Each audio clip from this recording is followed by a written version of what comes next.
수년 동안 이 죽음학을 강의한 의대 교수님이 쓴 글을 읽은 적이 있습니다. 옛날에 나이 드신 어르신들은 돌아가실 때 가족들이 다 모인 가운데 서로 눈을 마주 보면서 할 말을 서로 하면서 돌아가셨습니다.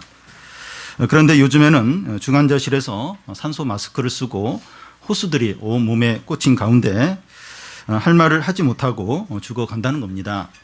의학 기술이 발달하니까 이 마지막까지 이제 생명을 연장하려고 하다 보니까 오히려 참 비참하게 최후를 이제 맞는다는 겁니다.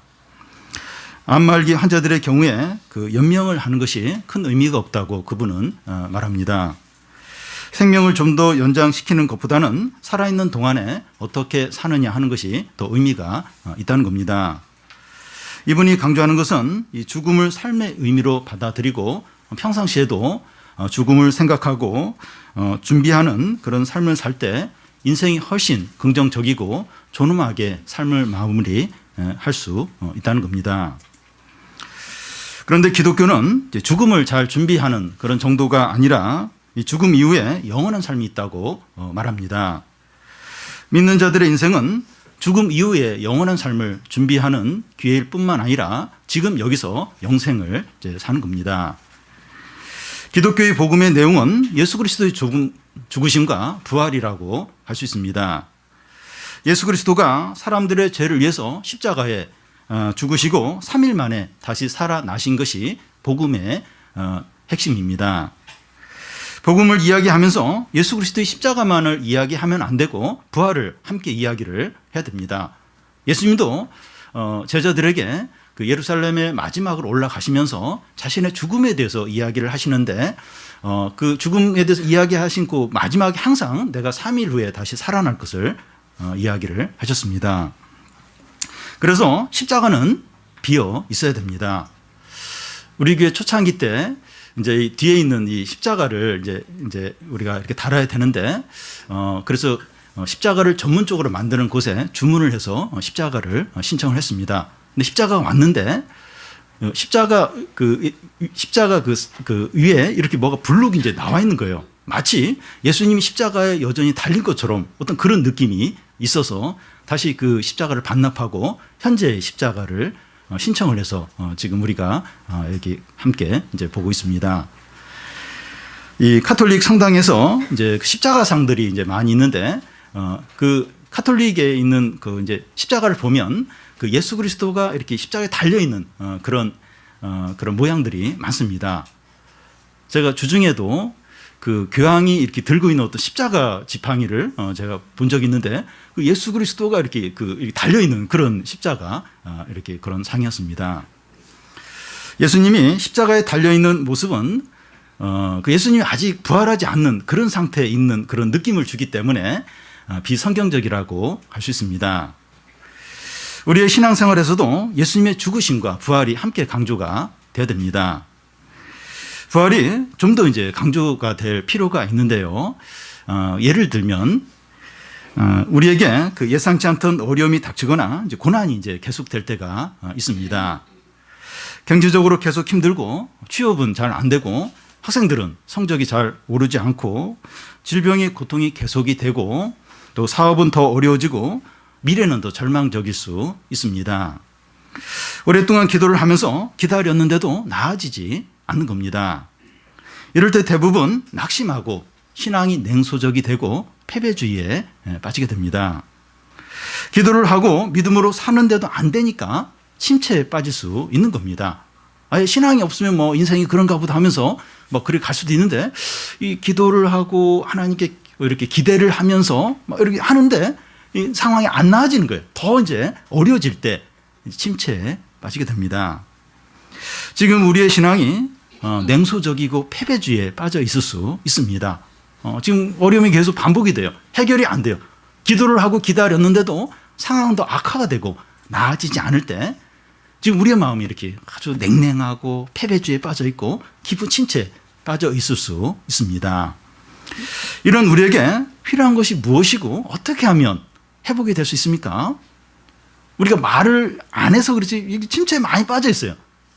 신앙이 냉소주의에 빠져 있습니다.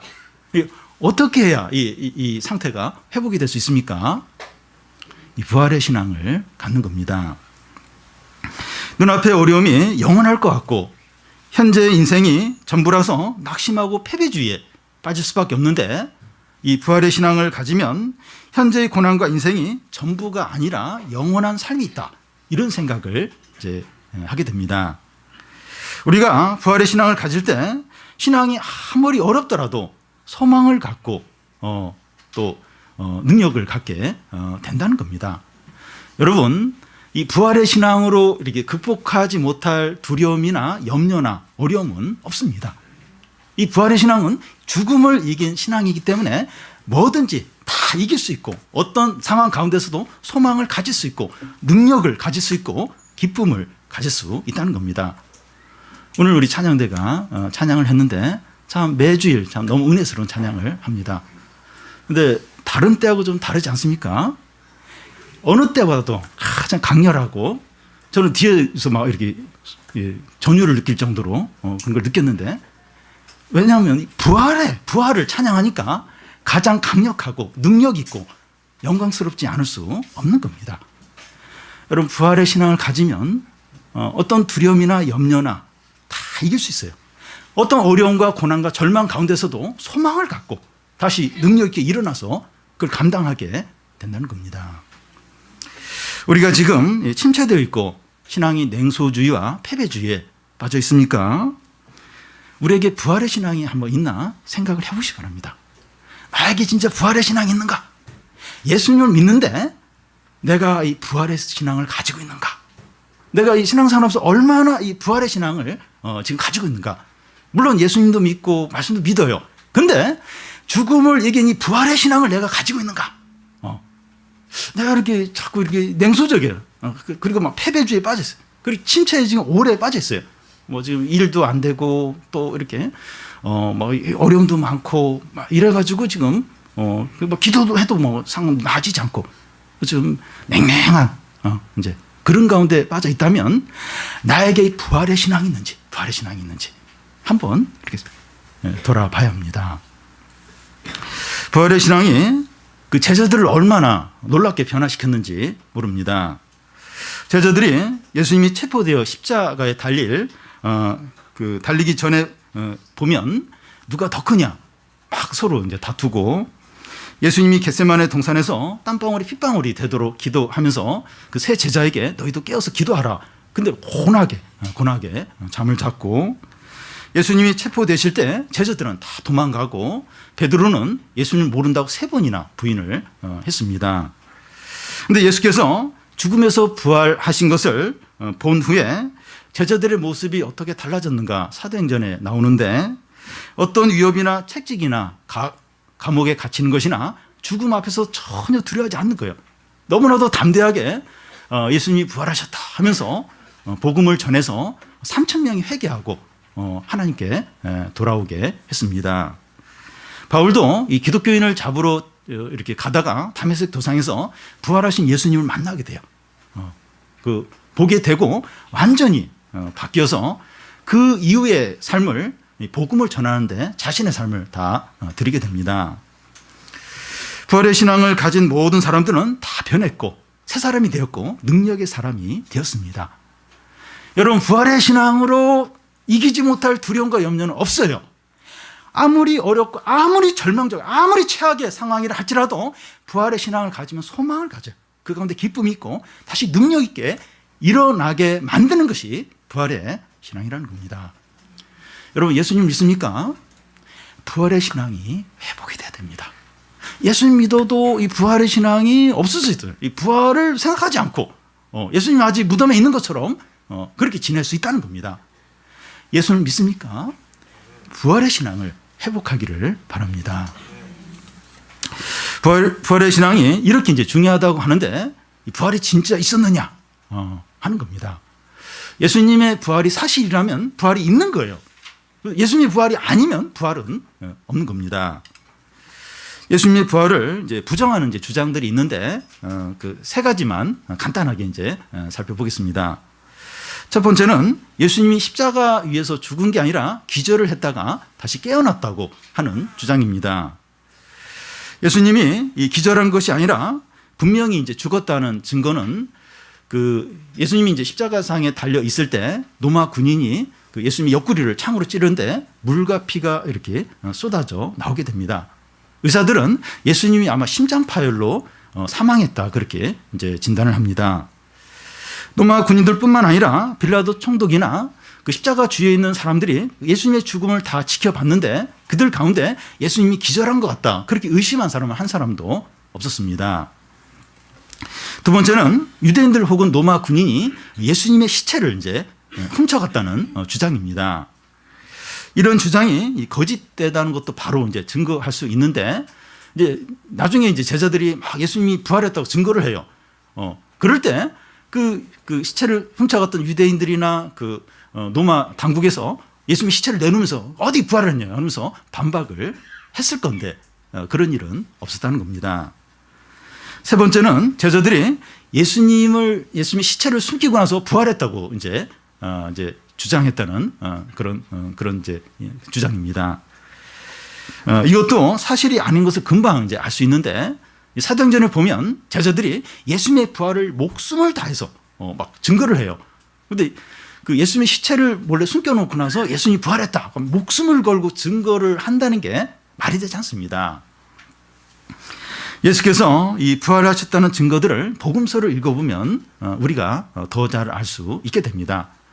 여러분 복음서에 예수님이 부활하신 그때 상황들을 이렇게 표현하고 있는데 만약에 부활을 안 했는데 이제 부활을 했다고 그렇게 기록을 한 것이라면 그 표현들이 어떤 의심을 하는 제자들이 의심하는 그런 내용들은 하나도 없어야 돼요. 그리고 막 그 표현을 이렇게 아주 잘하고 막 이제 그런 식으로 아마 기록이 되었을 텐데 우리가 그 복음서의 그 예수님의 부활에 대한 기록을 보면 그냥 사실 그대로 다 기록을 해놨습니다. 그러니까 요한복음에 보면 베드로와 요한이 이제 막달라 마리아가 이제 무덤에 갔다가 예수님의 시신이 없다는 걸 이야기하고 그래서 막 베드로와 요한이 달려와요. 그런데 와서 그 무덤이 빈 것을 보면서도 의심을 하는 거예요. 안 믿는 거예요. 그 제자들도 안 믿어요. 그 여인들이 막 예수님 부활했다고 이야기하는데도 그걸 안 믿습니다. 그게 그대로 성경에 기록이 되어 있어요. 만약에 예수님 부활이 아닌데 그걸 이렇게 조작을 해서 기록을 해놓은 거라면 그런 내용 싹 빼버려야 할 겁니다. 그러니까 성경은 사실 그대로 예수님의 부활에 대해서 이렇게 기록을 하고 증거를 이제 한다는 겁니다. 그동안 역사적으로 여러 사람들이 예수님의 부활을 이렇게 부정하려고 이렇게 막 성경을 연구하고 여러 이렇게 어떤 자료들을 조사한 사람들이 여러 사람 있어요. 그런데 조사를 하는 사람들 중에서 이게 처음에는 의심을 하면서 이제 부정하려고 이제 조사를 했는데 이게 사실이구나. 이게 실제로 일어난 일이구나 하는 걸 인정하고 이렇게 예수님을 믿는 사람들이 여러 사람이 있었다고 합니다. 예수님은 부활하신 후에 10번 이상 제자들에게 나타나셨고 오늘 본문 그 앞에 보면 그 부활하신 예수님이 500여 형제에게 일시에 자신의 모습을 나타내셨습니다. 예수님의 이 부활의 증인들은 너무나도 많습니다. 그래서 이 부활을 믿는 것보다 부활을 부정하는 것이 더 어렵습니다. 그런데 오늘 말씀에 보면 이 고린도 성도들 중에서 부활을 믿지 않는 자들이 있었습니다. 12절을 보면 그리스도께서 죽은 자 가운데서 다시 살아나셨다 전파되었거늘 너희 중에 어떤 사람들은 어찌하여 죽은 자 가운데서 부활이 없다 하느냐. 고린도 성도들 중에서 부활을 믿지 않는 자들이 있었는데 그 주된 이유가 헬라 철학의 영향 때문입니다.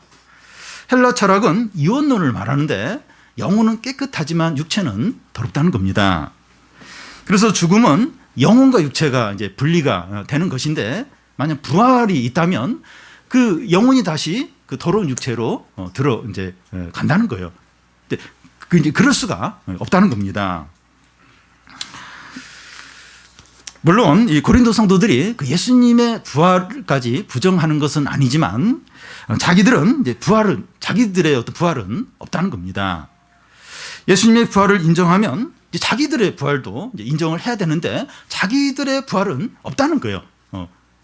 이제 그렇게 이제 생각을 이제 하는 겁니다. 오늘날 우리들도 그럴 수 있습니다. 예수님의 부활을 믿는데 우리가 죽은 후에 몸으로 부활할 것은 믿지 못하는 겁니다. 부활은 아는데 부활의 신앙은 없는 겁니다. 부활은 알아요. 부활은 알아요. 오랫동안 교회 생활을 해왔기 때문에 부활은 아는데 부활의 신앙은 없는 겁니다. 이제 삶을 살면서 이 부활의 기쁨, 부활의 능력, 부활의 영광, 부활의 소망은 없이 신앙생활을 할 수 있다는 겁니다. 여러분, 예수님의 부활은 믿지만 우리 자신의 부활을 믿지 못한다면 부활을 믿는 겁니까? 부활을 못 믿는 겁니까? 부활을 안 믿는 겁니다. 우리가 부활을 믿지 못한다고 하는 것은 부활이 없다는 겁니다. 신과 함께라는 영화, 그걸 재밌게 보지만 부활을 믿지는 않는 겁니다. 물론 신과 함께라는 영화가 부활을 증거하는 그런 영화는 아닙니다. 우리가 예수님을 믿는다고 하면서도 부활이 없다고 할 수 있다는 겁니다. 다른 것은 다 믿는데 부활은 믿지 못할 수 있다는 겁니다. 하나님의 능력을 믿어요. 기도응답도 믿고 성경 말씀도 믿는데 부활은 못 믿을 수 있다는 겁니다. 그건 내가 못 믿겠다. 부활이 없는 것처럼 그렇게 살 수는 있다는 겁니다. 바울은 부활이 없다고 하면서 부활을 믿지 못할 때 그게 신앙이 얼마나 심각한 문제가 되는지, 치명적인 문제가 되는지 하는 것을 보여줍니다. 5가지로 이제 보여주는데요. 첫 번째는 부활이 없다면 그리스도도 다시 살지 못하셨다는 겁니다. 13절을 보면 만일 죽은 자의 부활이 없으면 그리스도도 다시 살아나지 못하셨느니라. 여러분, 이 부활이 없다고 하면 예수 그리스도는 십자가에 여전히 달려 계신 것이고 무덤에 여전히 계신 겁니다. 예수님은 십자가에서 죽으신 것으로 끝나는 거예요. 숭고한 죽음, 많은 사람들을 위해서 희생적인 죽음을 하셨다. The end. 그 끝이에요. 그 이상 아무것도 없는 겁니다. 그러면 기독교는 없는 겁니다. 우리의 죄용서나 의롭게 되는 것이나 하나님의 자녀 되는 것이나 영생의 삶은 없는 겁니다. 부활이 없다면 이렇다는 겁니다. 두 번째는 첫 번째과 이제 연결이 되는데 부활이 없으면 그리스도가 다시 살아나지 못하는 것이기 때문에 우리의 믿음도 헛되다는 겁니다. 14절을 보면 그리스도께서 다시 살아나지 못하셨으면 우리가 전파하는 것도 헛것이요 또 너희 믿음도 헛것이며. 부활이 없어서 그리스도가 살아나지 못하셨다면 바울이 전하는 복음도 헛것이라는 거예요. 사기를 치는 게 된다는 겁니다. 바울은 고린도 성도들에게 거짓말을 한 거예요. 그동안 계속 거짓말을 한 것이고 사기를 이제 친 게 된다는 겁니다. 부활이 없고 그리스도가 다시 살아나지 못하셨다면 저는 우리 교회가 창립된 지 10년 동안 여러분들에게 매주 거짓말을 한 것이 된다는 겁니다. 너희 믿음도 헛것이요 하는데 부활이 없어서 그리스도가 살아나지 못하셨다면 우리가 신앙생활 해온 횟수대로 사기를 당한 것이 된다는 겁니다.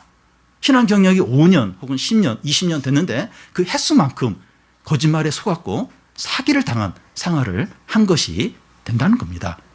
그리스도가 부활하지 못했다면, 부활이 없다면 그렇다는 겁니다. 세 번째는 부활이 없어서 그리스도가 다시 살아나지 못하였다면 우리가 여전히 죄 가운데 있다는 겁니다. 17절을 보면 그리스도께서 다시 살아나신 일이 없으면 너희 믿음도 헛되고 너희가 여전히 죄 가운데 있을 것이요. 우리가 예수님을 믿을 때 그리스도와 연합해서 십자가에 죽고 그리스도가 부활하셨듯이 우리가 다시 산 겁니다. 예수 그리스도의 부활은 우리의 죄가 용서되었고 의롭게 되었다 하는 것을 확증을 하는 겁니다. 예수님이 우리 죄를 위해서 죽긴 죽었는데 그냥 못 살아났어요. 그냥 죽은 것으로 끝났어요. 그러면 우리 죄 용서와 의롭게 된 이게 확증이 안 된 거예요. 그냥 물음표로 남게 될 뿐이라는 겁니다. 그런데 부활이 없어서 그리스도가 다시 살아나지 못하셨다면 우리의 죄는 그대로 있고 여전히 죄의 종과 사단의 노예로서 하나님의 진노 아래 있게 된다는 겁니다. 부활이 없다면 그렇다는 거예요. 죄 용서도 없고 그냥 이 사단의 종, 죄의 노예로 그냥 하나님의 진노 가운데 여전히 있다는 겁니다. 우리가 그동안 신앙생활을 하고 봉사를 하고 또 헌금도 하고 또 막 죄와 싸우고 그랬는데 여전히 하나님의 진노 가운데서 멸망을 당할 뿐이지 죄는 여전히 그대로 있고 의롭게 되지도 못했고 영생도 없고 부활이 없다면 우리는 그런 비참한 상태에 있게 된다는 겁니다. 네 번째는 이 부활이 없다면 먼저 죽은 성도들은 망하였다고 말합니다. 18절을 보면 또한 그리스도 안에서 잠자는 자도 망하였느니라. 여기 그리스도 안에서 잠자는 자들이라고 하는 것은 이 믿음으로 산 조상들과 부모들과 또 선배들과 수많은 성도들을 가리킵니다. 그들 가운데 신앙 때문에 감옥에 갇히기도 하고 매를 맞기도 하고 재산을 다 빼앗기기도 하고 죽임을 당한 그런 성도들이 많이 있습니다.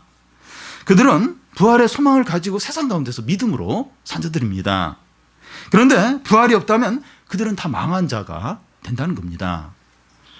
헛된 삶을 살았고 허망한 죽음을 당한 자들이 된다는 겁니다. 그렇게 신앙을 위해서 예수 그리스도를 위해서 희생하고 수고를 했는데 다 헛된 수고를 한 것뿐이라는 겁니다. 주일날 잠을 더 잘 수 있는데 오직 주일날 이제 잠을 잘 수 있는 그런 유일한 날인데 그리고 놀러 갈 수도 있고 공부할 수도 있고 직장 일을 할 수도 있는데 이렇게 예배하러 나왔어요. 다 이 예배 드리는 이게 헛된 것이 된다는 거예요. 부활이 없다면 지금 우리는 다 헛수고를 하고 있다는 겁니다. 이 시간에 아예 잠을 자고 놀러 가고 골프 치러 가고 학교에서 공부하고 아르바이트하고 그게 훨씬 낫지. 부활이 없다면 지금 예배 드리는 이게 헛된 일을 하고 있는 것이 된다는 겁니다. 성경 읽고 기도하고 영어 공부 안 하고 그 시간에 막 성경 읽고 기도하고 그랬는데 헛된 일을 한 게 된다는, 헛수고를 한 게 된다는 거예요. 부활이 없다면 그렇다는 겁니다. 다섯 번째는 부활이 없다면 우리가 제일 불쌍한 자가 된다는 겁니다. 19절을 보면 만일 그리스도 안에서 우리가 바라는 것이 다만 이 세상의 삶뿐이면 모든 사람 가운데 우리가 더욱 불쌍한 자이리라. 세상 사람들은 이 부활을 생각하지 않기 때문에 세상을 사랑하고 세상을 쫓아서 살아갑니다. 그런데 이 성도도 부활을 생각하지 않으면 세상을 바라보고 세상을 추구하게 된다는 겁니다. 그런데 성도는 신앙 양심이 있어서 세상을 마음껏 추구하지는 못합니다. 교회도 나오고 또 이렇게 성경 말씀도 알기 때문에 이렇게 세상을 추구하긴 하는데 그 마음껏 그렇게 하지는 못합니다. 그래서 이 부활을 믿지 않는 성도는 세상을 마음껏 누리지도 못하고 하나님 나라도 누리지 못합니다. 그 양쪽을 다 잃어버리게 되는 겁니다. 그래서 부활을 믿지 않는 성도는 믿지 않는 자들보다 불신자들보다도 훨씬 이제 불쌍하다는 겁니다. 그러니까 믿지 않는 사람은 아예 부활도 하나님도 생각하지 않고 마음껏 살아요. 마지막 날 이제 지옥에 들어가서 영원한 멸망을 당하고 고통을 당하더라도 일단은 세상에 살 동안은 마음껏 죄짓고 마음껏 하고 싶은 일을 하며 산다는 거예요. 그런데 부활을 믿지 않는 성도는 세상을 쫓긴 쫓는데 세상을 마음껏 그렇게 하지도 못해요. 그리고 하나님 나라도 누리지 못해요. 양쪽을 다 잃어버린 거예요. 그래서 이 부활이 없는 성도가 가장 불쌍한 자라는 겁니다. 우리에게 이 부활의 신앙이 없으면 몸은 교회에 와 있는데 마음은 세상에 가 있게 됩니다. 세상과 이 하나님 나라의 양다리를 걸치고 있는 겁니다. 창세기에 나오는 이 롯의 아내가 멸망하는 소돔에서 빠져나왔지만 뒤를 돌아보는 바람에 소돔기둥이 된 것처럼 멸망을 당할 수 있다는 겁니다. 그러니까 이게 참 이게 신앙생활을 한다고 하는데 교회를 나오긴 나오는데 이 부활의 신앙이 없으면 자꾸 마음이 세상으로 갈 수밖에 없어요. 그러면 멸망할 수도 있다는 거예요. 네. 네. 가장 비참한 하나님 나라도 못 누리고 세상도 마음껏 누리지 못하고 그냥 양쪽으로부터 버림을 당하는 제일 비참한 제일 불쌍한 자가 될 수 있다는 겁니다. 그래서 참 이렇게 예수님은 있는데 이 부활이 없는 것처럼 부활의 신앙이 없고 그렇다면 참 제일 불쌍한 자가 될 수 있다 하는 겁니다. 그리고 부활의 신앙이 없다면 방탕하지 않을 수 없습니다. 죽으면 끝이고 이 세상이 전부라면 쾌락과 죄와 욕심의 삶을 살게 됩니다. 주중에 그 교황이 지옥이 없다. 하나님을 믿지 않는 자는 영원히 소멸한다. 뭐 이런 식으로 이야기를 해가지고 했다고 해서 지금 논란이 이제 일어나고 있는데 죽으면 다 끝이다. 이러면 마음껏 하고 싶은 대로 하고 또 이렇게 죄도 마음껏 짓고 그렇게 산다는 겁니다. 죽으면 끝이다. 그리고 하나님을 믿지 않는 사람은 영혼이 소멸돼 버린다.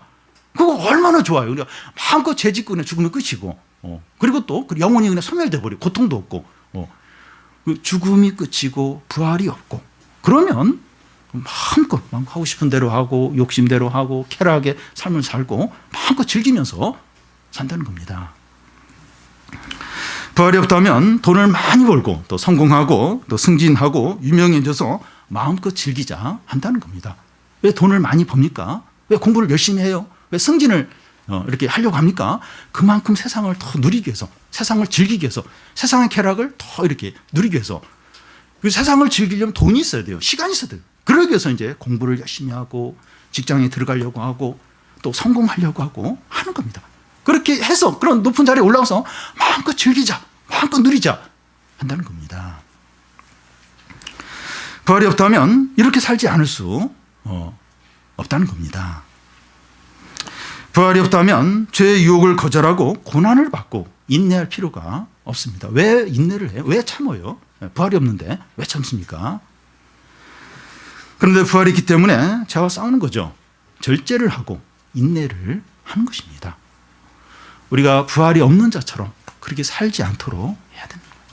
근데 부활의 신앙이 없으면 이제 그렇게 살지 않을 수 없다는 거예요.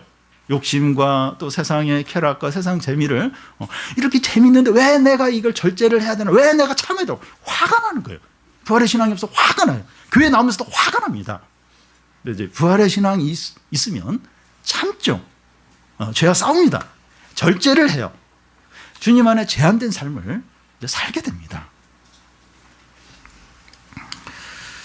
부활이 있기 때문에 어떻게 살아야 합니까?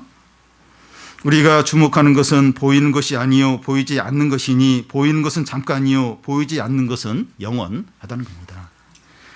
부활을 믿는 우리들은 보이는 것을 쫓는 자들이 아니라 보이지 않는 것을 쫓는 자들입니다. 잠깐 있는 것들을 위해서 사는 자들이 아니라 영원한 것을 위해서 사는 자들입니다.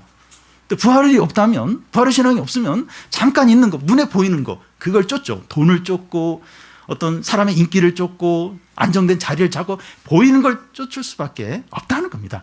잠깐 있는 것들을 위해서 살 수밖에 없다는 겁니다.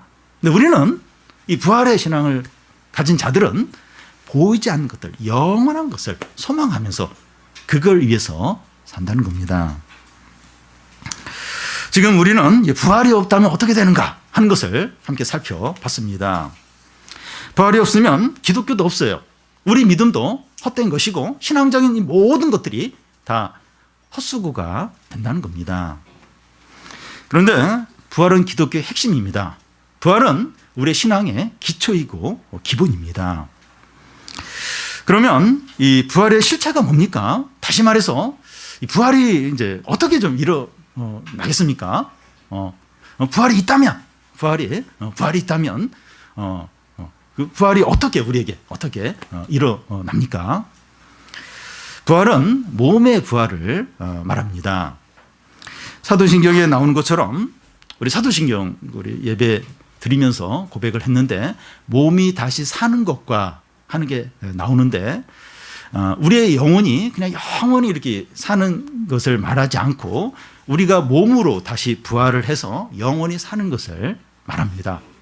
몸이 다시 사는 것과 우리 몸이 다시 부활이 되는 거예요. 몸으로 다시 부활을 해서 영원히 사는 것을 이제 말합니다. 우리가 부활했을 때 어떤 몸을 가질까요? 그 예수님이 이제 부활하셨을 때 그 가진 그 몸을 보면 우리가 부활했을 때 어떤 몸을 가질 수 있을까 하는 것을 알 수 있습니다. 예수님이 죽으시고 이제 3일 후에 부활을 하셨는데 그날이 이제 첫 주일입니다. 제자들이 어떤 집에 모여서 문을 잠근 채 이야기를 하고 있었습니다. 그때 부활하신 예수님이 잠겨진 문을 통과해서 그 제자들 앞에 나타나셨습니다.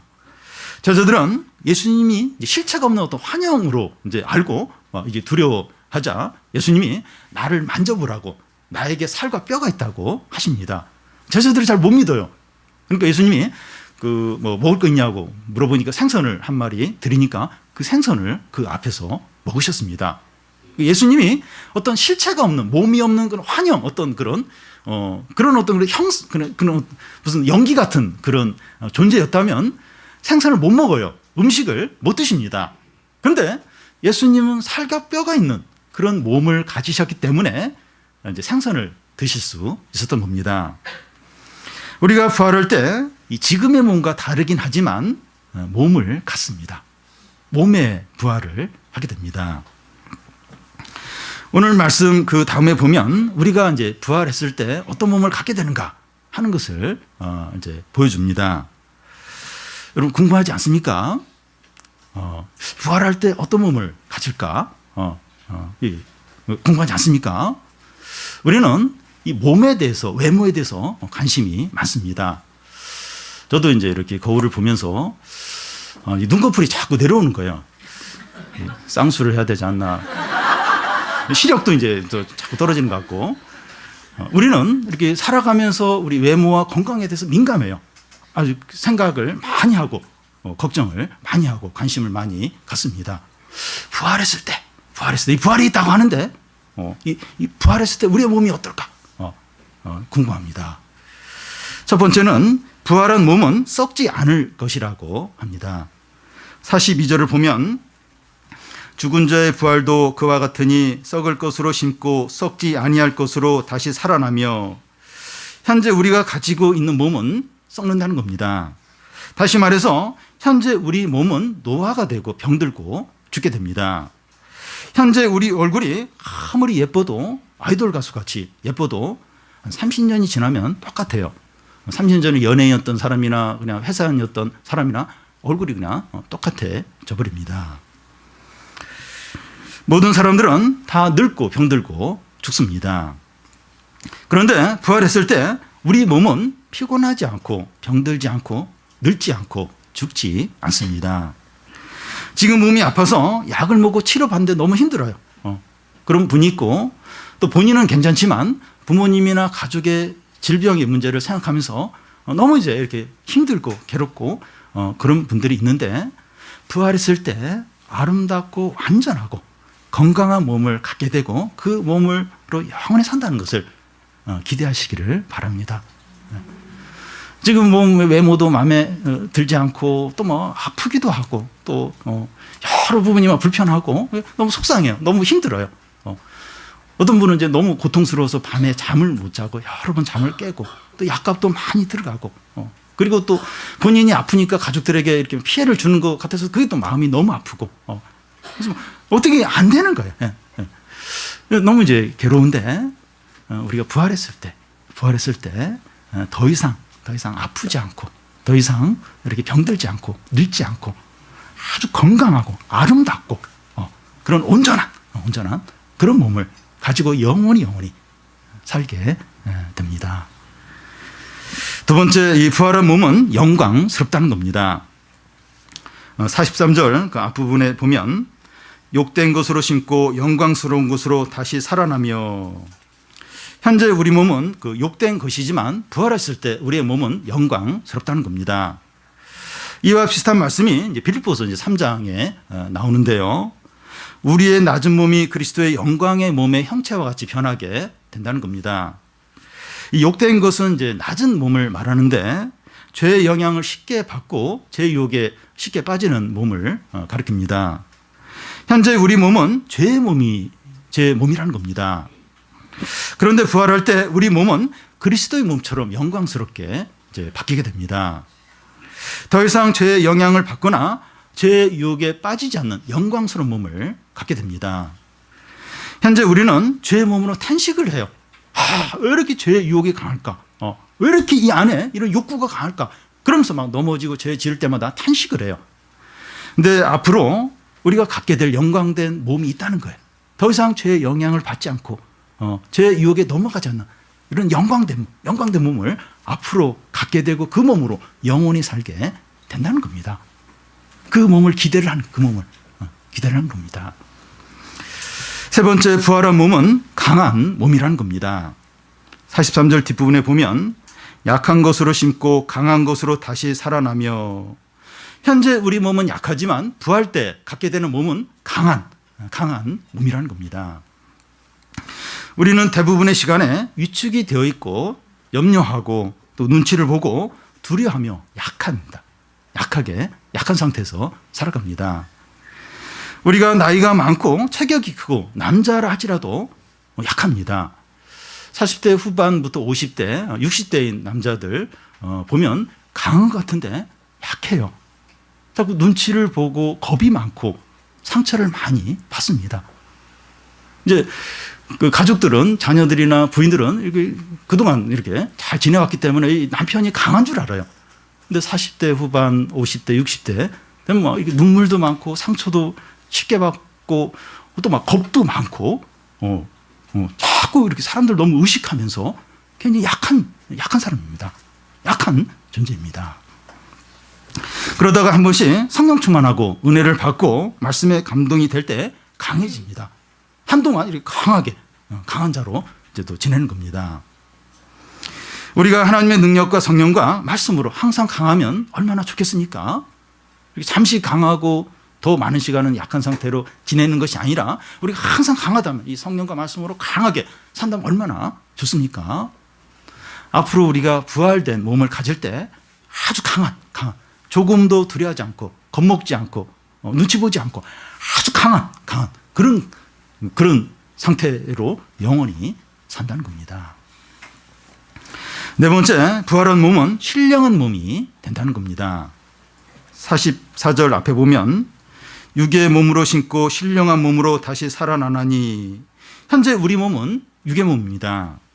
육의 몸이라고 하는 것은 동물적인 특징과 욕구를 이렇게 가진 그런 몸을 가리킵니다. 무슨 말인가 하면 현재 우리는 식욕과 수명욕과 성욕과 성취욕과 안정의 욕구를 채우면서 살아갑니다. 물론 이런 욕구들을 이제 이렇게 절제하며 이제 채워야 합니다. 근데 부활할 때 우리 몸은 신령한 몸을 갖게 된다는 겁니다. 이것이 어떤 것인지 예를 들면 신령한 몸을 갖는 게 어떤가? 부활했을 때 신령한 몸을 갖게 되는데 이게 어떤 것인가? 예를 들면 한 번은 사두개인들은 부활을 안 믿는 자들입니다.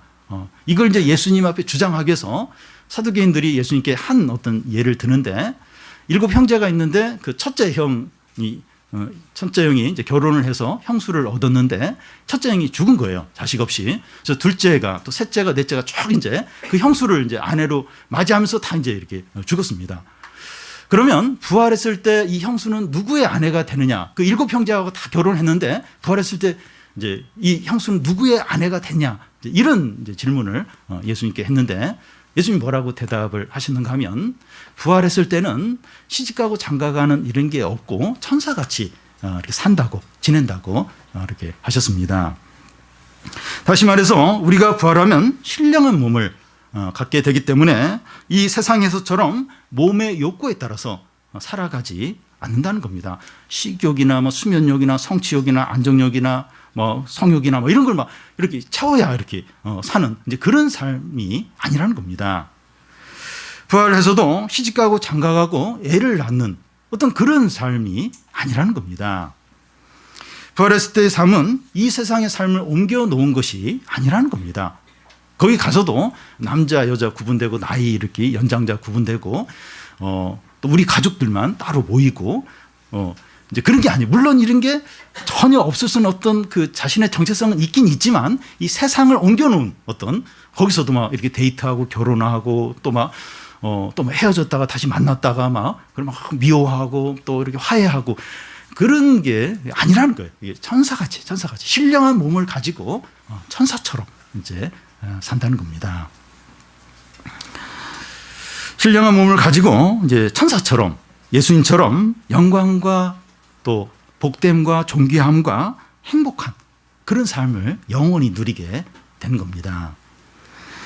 우리 가운데는 그래도 이제 세상에 재미있는 것들이 많은데 핸드폰이나 게임이나 또 아이돌 가수 공연이나 이런 거 재미있는 거 많은데 천국에는 이런 거 없으면 무슨 재미로 살까?